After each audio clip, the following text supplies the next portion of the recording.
Hello, welcome to Heidi Relationships. Don't forget to like, comment and subscribe if you enjoy the video. The first story is titled, "This post is about me M39, my ex-wife F39, our two sons M7, M9, and the affair my ex-wife had that resulted in the end of our marriage as well as a third child, we'll call Max M5. My wife confessed to the affair about a week after telling me she was pregnant. So, a week I'd spent excited about what I thought was going to be my child. Turns out, no. It was an emotionally pretty traumatic time. I might have been able to work through the infidelity but made the ultimatum that she had to end the pregnancy. She was philosophically opposed to abortion and I knew this. She stuck to her morals in that particular instance and so I initiated a divorce. She has since married her affair partner. Regarding custody of our sons, there was a period of more conflict and resistance. I took the boys in the initial period of Max's infancy, and in the initial highly emotionally injured state I was in I sought full permanent custody, but I wasn't likely to be successful and I was eventually persuaded that despite the breakdown of my relationship with her that it's in my sons' best interests to have their mother in their lives. Today, to the amazement of everyone else in my life, my ex and I remain co-operating partners in the parenthood of our children. For the last 2 years we've shared week-to-week custody of our two sons. This upcoming school year Max is going to be old enough to attend the same school. About a month ago I got sat down by my ex, her partner and all 3 boys and they all want Max to travel back and forth with the boys each week and effectively live with me 50% of the time. Seriously. There are some arguments for it, admittedly. The 3 boys are friends and brothers as much as I resent it, splitting them up regularly does seem like a weird sibling dynamic that could have poor consequences. I'm angry with my ex for broaching the topic with the boys before me, but it's also an entirely reasonable thing for the boys to have an opinion on. I agreed. What was I supposed to say? No. Why not? I can't say, because I hate that Max exists. So, I said okay. I do hate him. I know he doesn't deserve to be hated. I know he's no more responsible for the circumstances of his conception than any of us. But knowing that doesn't seem to matter. He's a walking talking reminder of all the worst emotions that I've ever felt. I'm coming to end of his 2nd week staying with us and the boys, we have moved him into my home and made space for him. I hate the sound of his voice. If he needs help in the kitchen, I am immediately annoyed with no good reason. I'm constantly angered by his limitations that are entirely in line with being a 5-year-old, things I would never get angry with my sons over. I'm short-tempered and just energized with this useless visceral anger. I feel like the last years of my life have been a carousel of humiliations and degradations. The only way I've been able to keep everything together is constantly repeating to myself that pragmatic argument that no matter how authentic my grievances are and no matter how justified I am in my anger, it doesn't help me or my sons for me to devolve into an embittered rage hermit. Just hold my tongue, breath deep and force myself to do the thing that will actually help. So I remain in regular contact with their mother, and I talk to her politely, on the topics that I have to. Since recognizing that I don't have the legal power to exclude him from my sons' lives I have been cordial with Max's father. That I've been able to do these things has been the only thing about myself worth feeling good about. But maybe it's not worth feeling good about. Maybe I regret being civil. Because in Max's presence that pragmatic argument is just not enough. It's like all the anger I've set aside through sheer force of will returns at once and possesses me while I have to talk to him. I thought I was doing the right thing, but if I had remained combative and negative, I never would have ended up in this position. What do I do? I'm constantly thinking I want to back out, to say, no, I can't do this, I'm sorry. But how could I justify that? No one else in the situation will be happy with that. The boys certainly don't understand why there would be a reason for them to be treated differently based on their parentage. My oldest has told me so explicitly, in a moment that made me feel both proud of him and ashamed of my own anger. Their mother and her partner would be upset. Part of me doesn't care, and bitterly assumes they're just trying to get some free time for themselves out of this, but I'm trying not to dwell on that. My ex makes good arguments that this is in the best interests of all of the children. But part of me just remembers how long she lied to me and how totally I trusted her in that time. It seems like the only thing to do is the same thing I've ever done, suck it up and get over myself and my anger. But if I do that, then I have to actually do that. Even if I'm being a responsible babysitter for Max right now, he deserves to live in a home where he is loved, not merely tolerated. Can I do that? Maybe I can't do that. I'm scared of a path forward where I can't work up the nerve to back out of this arrangement and consign myself to getting over it, and then I actually don't get over it, but rather dwell ever angrier with how my life has turned out and take it out on the undeserving around me. A user in the comments said, "They use the kids to get their way. They want a child-free house half the time. Who the duck wouldn't? They took you for an idiot and you proved them right. I'd be pissed too. You are under no obligation to raise a kid that is not yours. Your kids will understand and be okay. Tell your ex-wife to go duck herself and deal with this other kid that's not yours."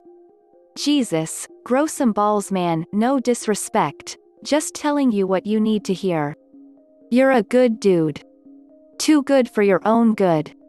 Another user commented, "If you don't feel like you can adequately take in this child and not treat him any differently than your own children, I don't think you should do it. Yes, it might be weird for your boys that they are separated from their other brother at times, but ultimately that's not your fault. The boy deserves to be in a home where he is treated as equal to his brothers. Based on your feelings for him, I imagine that would be an incredibly difficult thing for you to do. I understand why 100%, he is a manifestation of the pain and problems you have suffered. You are clearly a very caring person for even being concerned about this, but you ultimately know what you are capable of. If you cannot have this boy in your home without resenting and hating him, you should not have him. That's not going to be healthy for anyone in the long run." The next story is titled, "Update: I'm feeling a lot of anger about this child M5 of my M39 wife's F39 affair that I've been talked into being a father figure for. Hey everyone, it's been a few weeks since you heard from me. I guess I'm kind of in a spot to update now. So, my post got a lot of feedback and it was pretty much unanimous. I heard from lots of people, parents and sons and daughters in blended families, people who'd been cheated on themselves, people who were Max in their own families, and you all told me what I should have been able to admit myself, that this was not normal, that no one had ever heard of an arrangement like this. I resolved to end the arrangement and met with my ex-wife and her partner to tell them a few days after I posted, midway through their custody week. Many people advised me to speak to my boys about it first, like my ex did to me, but I wanted to deliver the message before having to take Max again. I was thinking that it might be better to instead call them out on that behavior and try to get them to agree not to include the boys in that level of discussion before me, and then we could all sit down with the boys. The meeting did not go well. They were both pretty mad at me. I had tried to prepare for it to be uncomfortable. I told myself just to be polite and firm, that I didn't owe them an explanations beyond, "I'm sorry, it's not working out." I guess he had made some career move based on this schedule that I was ducking up. In hindsight, I do feel sort of responsible for that frustration, in that I regret agreeing to this arrangement in the first place, but in the moment I really was not giving a duck about this man's work-life balance. Then, he said something about how I wasn't being fair, that they just wanted a fair custody arrangement. That made me very mad. Thinking about this all to type it out has my heart hammering. I have some different opinions on fairness. I said some pretty crappy, regrettable things to both of them, and then we were all screaming at each other for a while, and then I stormed out and I didn't talk to the boys. I didn't get to talk to my boys for several days until handoff. They immediately were asking about why Max wasn't with them, and I, prepared for it, held a more serious talk with them than I had up to this point. I talked about how it's great that they enjoy spending time with Max, but that I'm their father and that Max has his own father to spend time with. I also talked about how this whole spectacle of our lives is difficult for me, that I don't like having to spend only every other week with them. That their mother's decision to start another family with Max's father and Max still makes me sad. This is pretty awfully difficult stuff to talk about.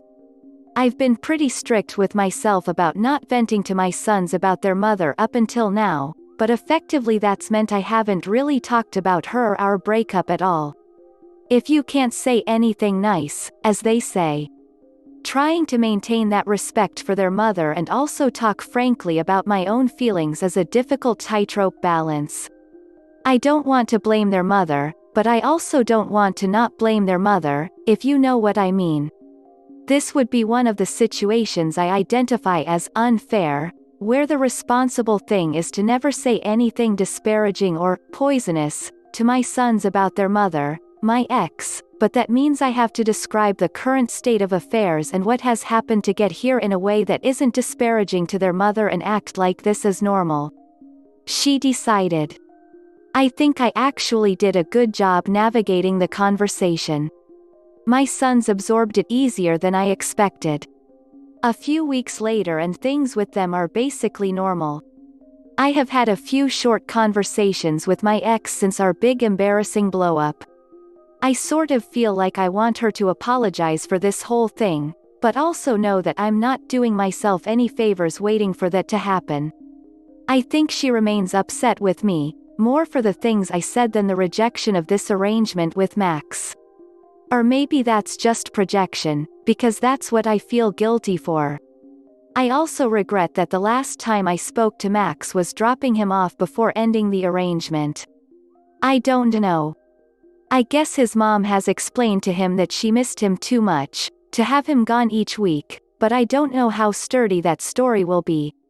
Rereading my last post has me feeling pretty shameful of how I talked about Max. I know he doesn't deserve my sustained ire and that he's not going anywhere, so I'll have to be able to adjust to his presence.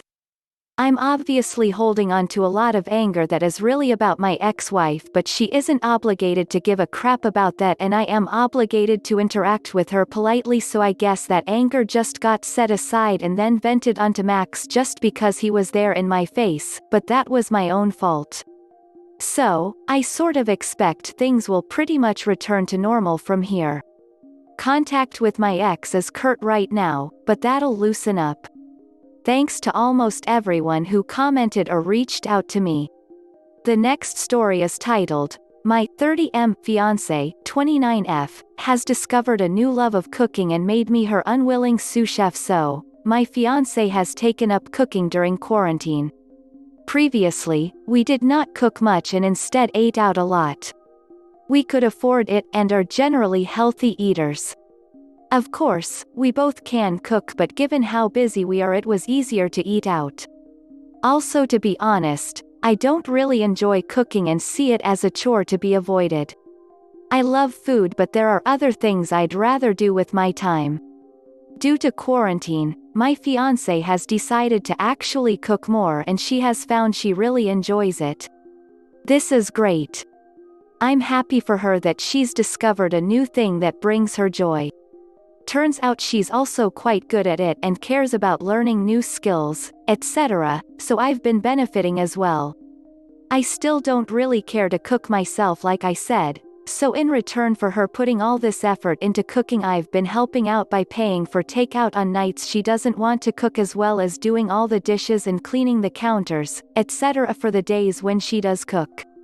As far as I was aware, she agreed that this was a suitable compromise, and of course if she felt it was unfair I would have been happy to pick up the slack in other ways. But she seemed to be happy with this. As her cooking experiments expanded to baking and generally became more elaborate, she started to rope me into cooking. I'd head to the kitchen to get a drink and check on her and she'd be like, "Oh, can you help me chop this while I sauté this," or something. I would chop some carrots for her or whatever and chat with her about the meal and then head back to whatever I was doing. I didn't mind this at all. But it has slowly grown into me becoming her sous chef, especially when she wants to make meals that are really easier with 2 people. Keep in mind her cooking experiments are elaborate and sometimes take 2 or more hours. So my entire evening is gone to these cooking endeavors and this happens multiple times a week. On top of that, she tends to order me around in the kitchen and can be a little rude. As you can probably predict, we had a fight about it. I told her that I dislike her attitude in the kitchen when I help, and I don't like cooking to begin with. I would feel better about helping her if she wasn't so rude to me. But quite frankly, I don't want to spend 8+ hours every week cooking. It is not my hobby, it's hers. If she wanted me to pitch in by providing meals, I would buy them or make something simple. She was very upset. She said that it wasn't fair that I was enjoying the fruits of her labor but not contributing, and that cooking took 2 hours but doing the dishes cleaning only took half an hour. I told her that it was her decision to make very elaborate meals and that I would be happy if she put together a simple pizza or stir-fry. After a certain point, the elaborateness of her meals crosses into hobby territory and I resent being made to feel like I'm a bad partner because I don't want to give up multiple evenings to her hobby. We did not really resolve this. I actually made some of my own meals on a few nights so I wasn't enjoying the fruits of her labor, but this seemed to make her more upset and our fridge started to fill with more leftovers than she could eat herself. Another time I ended up helping her but told her I needed to go to a video chat at 8 p.m., and she got upset when I actually stopped helping to leave even though I'd told her beforehand. I told her a little snappishly, I'm afraid, that I wasn't her sous chef to boss around in the kitchen. I tried to discuss this with her again when we were feeling calmer. I told her that I loved that she found a new hobby but it is her hobby and I can't help with it and don't want to feel obligated to do so. She retorted that it wasn't feminist of me to relegate the cooking to her and benefit from it without helping. The feminism connection makes little sense to me because previously neither of us cooked much and she chose to take up cooking herself, but of course I didn't tell her that. I told her that if she wants to discuss the distribution of labor in our house we can do so and come up with something new that reflects that she's cooking more now. We tried to do this but she wanted to count all the time she spends cooking as chore time. So according to her ideal chore distribution, she spends 10+ hours cooking dinner only every week, which somehow leaves me with pretty much all the rest of the chores. I told her I wasn't happy with this, because making elaborate meals is a hobby. It isn't fair that say, 6/10 of an hour of her chores is actually her hobby, and I have to do an equivalent amount of actual chores, if that makes sense. So we're at a bit of an impasse. Am I actually being a bad feminist? I don't think I am wrong. I am quite familiar with emotional labor, mental load, all that, but maybe I am. I love this woman and obviously want to marry her but we're usually good at making decisions logically and this is the first time we've had such a disagreement. I don't know how to get her to understand the boundary between cooking as a necessary activity and cooking as a hobby. I would appreciate your advice. A user in the comments said, "My boyfriend is just like this, it exhausts me. He's a professor, and when he's working, he can't cook as much. Now that it's the summer and he's not working, he wants to make an elaborate meal every night. I work full-time from home because of COVID, and when I come downstairs after work and he's been working on a meal all day, he'll start acting all pissy, like I should have been helping him but didn't. I want to be like, I didn't ask you to do all this, though. I actually don't mind doing the sous chef thing when it's a lighter day at work. It can be kind of fun. Honestly, it's the dishes that kill me. Every meal he makes produces like 50 different dirty dishes that have to be hand-washed. We don't have a dishwasher, and our kitchen sink is tiny. It's because the meals he makes are so complicated. I don't have the heart to tell him that I would really just rather order a pizza than stay up until 10:30 cooking and doing dishes with him, even when we do it together. By that point, I just want to watch a movie with him or go to bed. I don't know what to do to get him to stop cooking. The next story is titled, Update, My 30M Fiancé, 29F, has discovered a new love of cooking and made me her unwilling sous chef. My original post blew up in a way I totally wasn't expecting. It seems a lot of people could personally relate to my post in some way, so I hope it's been helpful to others apart from myself. Thanks very much to everyone who commented. I wasn't able to reply to everyone obviously, but I did read as much as I could. There are a few things I'd like to clear up since they kept coming up. She is not doing this because she wants to spend more time together. Previously, we would spend most of our evenings together watching shows or playing video games. Now that she is spending 8+ hours cooking by herself, I don't see her as much, and she is too tired from cooking sometimes to spend time with me. So that's something that's been bugging me about this that I hadn't even realized. It is especially bothersome to me because I work 50+ hours a week and she still works full-time as well, though her schedule is much more flexible. So now I feel like my already meager free time and quality time with her is being cut into, which might be one of the most important aspects of this whole issue. Her motivation is not to save money or be more healthy.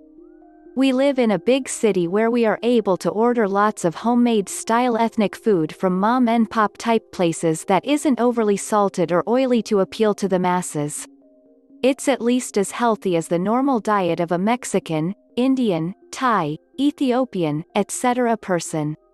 Furthermore, we make a very comfortable income and don't want kids. So money is not an issue. So I sat her down and talked to her, again, because we were both in a good mood. But when I brought up the topic, she started to become annoyed, simply because this is a point of contention and I guess she didn't want to talk about it. I told her that I'm invested in solving this problem and that if we're unable to do so we can bring it up during couples counseling. We had already intended to go before the wedding purely for premarital counseling, but now I feel as if there is an actual problem we have to discuss during the session, and if we can get an appointment sooner rather than later I would be open to doing so. This seemed to make it real for her. She seemed to be truly taken aback that I wanted to go to counseling over this, well, not over this specifically, but that I wanted to involve a counselor at all in the cooking issue. She even became teary-eyed. I felt bad, so I asked her if there was anything else bothering her that was really at the root of this, and she said that she's overall felt pretty depressed by the pandemic and quarantine and everything. I told her I could relate and let her cry it out a bit. When she'd gotten past that, I didn't want the conversation to lose its steam, so I brought up the following things. I love that her new hobby is making her happy, and I appreciate that she's making lots of delicious food for us to enjoy. These are the problems I have identified which I would like to find solutions for. We used to spend a lot more time together. I would like to have more easy meals so we can go back to spending quality time together on TV, video games, etc. like we used to. I do not mind helping a little or hanging out while she's cooking, but the disrespect in the kitchen absolutely has to stop. In future I will be getting up and leaving if she is rude to me in the kitchen. The unfeminist comment was a low blow and I would like an apology. She said she understood these things and apologized for the unfeminist comment. We worked out a meal schedule where I would be responsible for providing meals 2 times a week and she would cook elaborate meals on weekends. One designated night would be for both of us to cook a simpler meal together as a couple's activity. I asked her if there was anything about this she wanted to bring up, about how I was behaving or how she feels, and she said no, that she really was just depressed by quarantine and had dived into her new hobby. Hopefully if there is something else she will bring it up later. That was a night where she was to cook a simpler meal for us. As a show of good faith I decided to help her out and see if she could be more chill and suggested we do all the prep first as some had suggested. It started off fine but she started to become snappish as she juggled frying in 2 different pans and wanted me to keep handing her prepped ingredients, so I went back to my room. I felt very bad because I was leaving her in a bit of a tough spot, but I also felt like I needed to stand by what I said because I did not want to put up with her poor treatment of me. On top of that I had had a really difficult day at work. My job involves working with people who have very tough lives and I end up heartbroken and emotionally drained quite frequently. This has become exacerbated due to the pandemic, so I really just did not want to deal with my own partner being mean to me. Ultimately the dinner turned out fine but she was pretty icy to me. I praised the meal a bit more than I usually do but she was sour all night. I have started looking to get a couples counseling appointment soon. I wish I had a happier update for you but hopefully things will get better with our new meal schedule as we continue to implement it and as I continue to set boundaries. I will also be keeping an eye on her depression and suggest individual therapy if it seems appropriate. The next story is titled, My 24F Best Friend 24F is too handsy with my boyfriend 26M, and I think it's inappropriate. I know I should be careful calling someone best friend in a post like this, but I don't know how else to call Jessie. Our parents are great friends, so we grew up together and she kind of had my back in high school. Long story short, on the teenager food chain, she was on top and I should be on the bottom. But nobody messed with me 'cause I was Jessie's friend. Jessie is one of those people who require attention. I never minded though, nobody is perfect, right? But now that I have my first real boyfriend, she doesn't know how to behave. Every time we are together she is really handsy. Always touching his arms, running fingers through his hair, complimenting him. And now she even started with the prank spankings on the butt, you know? I just feel really uncomfortable with it. Maybe it's normal. I mean, Jessie has a lot of guys friends, so maybe this is okay. My BF never thought much of it either. Am I just overreacting? She is super pretty, so maybe I'm just jealous? Anyway, yesterday something really threw me off. BF had to do some work and I had a book thing hobby, so we decided to meet later at a friend's house. They were getting together to drink and so on. BF finishes work early and calls me, but I don't really need him to come over to the book thing. I know he doesn't like it, so I just tell him to go to friend's house. Then I start getting texts from Jessie all like, "Girl, you gotta come to this party now, your BF is wasted. Lol, we so drunk, you need to come and stop us, I can't behave myself if you don't get here soon." And so on. The book thing took longer than I thought and I was just getting mad and madder. But I am a very non-confrontational person, so I deal with it. I call BF when it's over 'cause I don't feel like going to this party anymore, but I was his ride, so I ask him if needs me to come pick him up. He says, sure. I get there and don't even go inside. I am ready to release the hounds of hell on him. But he gets in my car and he is stone cold sober. I ask him if he was drinking and then show him Jessie's texts. He gets super upset and says she was lying. He wasn't even hanging directly with her, but catching up with a friend who just came back to town. He says I should have texted him letting him know what she was saying so he could confront her about it, since you don't ever seem to be able to give that girl some boundaries, his words. Now I am thinking maybe I should talk to Jessie? But maybe she was just drunk and annoying me 'cause she wanted me there? I don't know. I mean, this girl was really nice to me growing up when she could have been a witch. I don't like how she behaves around him, but at the same time I don't want it to look like I don't trust her. Is there a polite way of going about it? Or I should maybe wait and see if this happens again? Am I overreacting? A user in the comments said, "Sounds to me like she's so used to being the center of attention that she doesn't like all his attention being on you and is flirting with him to prove to herself that she's desirable. You should definitely address it with her, and so should he, maybe by half-jokingly asking her to cut it out next time she gets handsy, but then escalating to a proper conversation if that doesn't work. She may be unaware or in denial, so be nice, but be firm when telling her how it makes you both feel, how it looks to others when she behaves this way."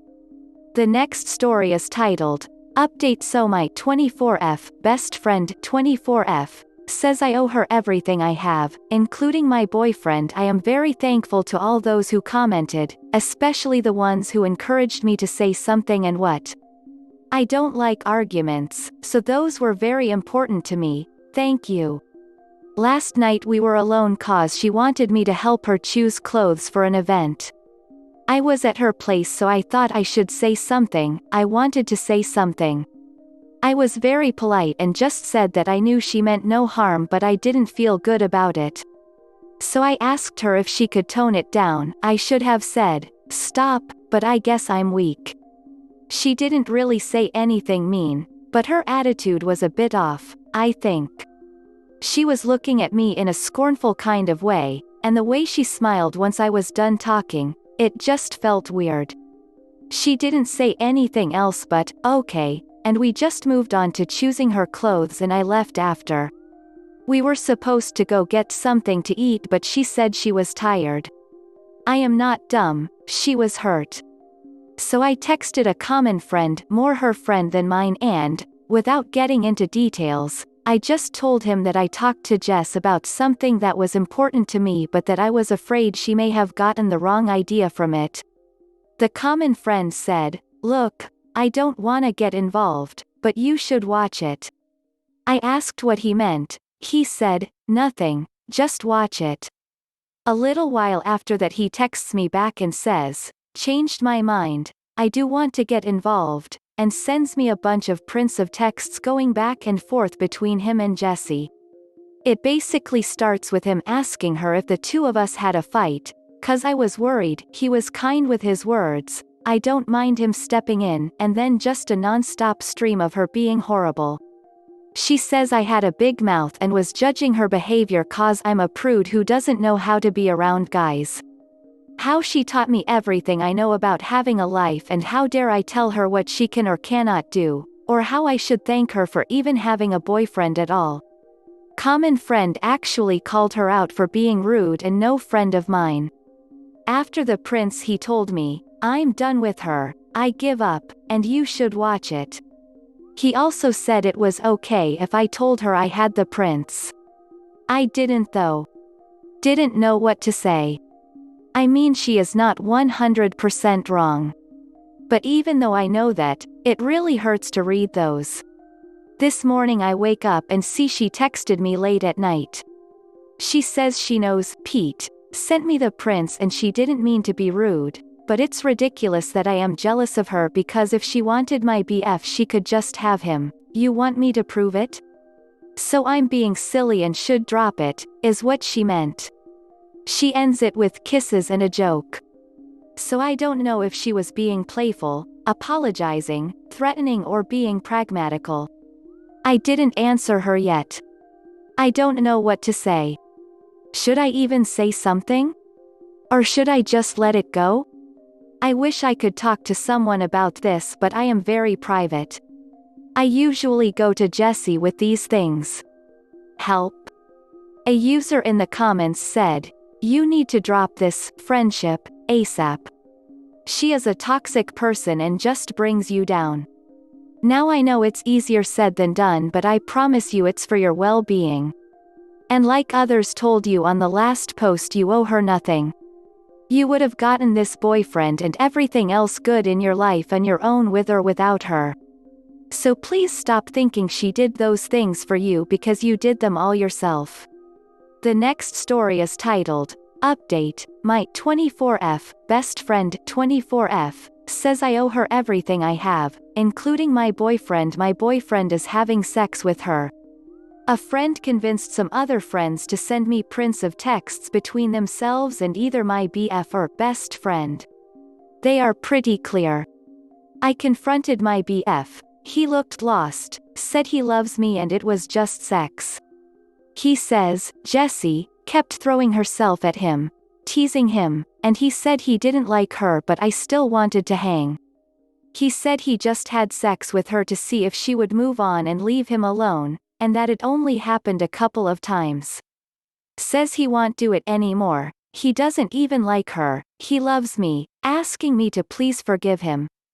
From the texts, once I finally made it through them all, I think that Jessie went to the party where me and BF met, cause she wanted to hook up with him.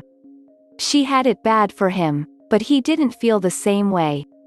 She was trying to get him to break up with me, and then to get me to break up with him. It worked. As of yesterday he is a single man. In some of those texts, they are talking about some of the hookups. I feel like throwing up. I blocked him, cause he was still trying to get in touch. I ghosted her. But she just sent me a message saying she just heard what happened and, you know, this was probably for the best, right? And I feel like ducking screaming. I don't know if this is an update or just me venting. Thanks for listening either way. This is the end of the video. I hope you enjoyed the relationship stories. Please don't forget to subscribe to the channel, like the video and write a comment. I really appreciate your support and it helps my channel so much. Thank you.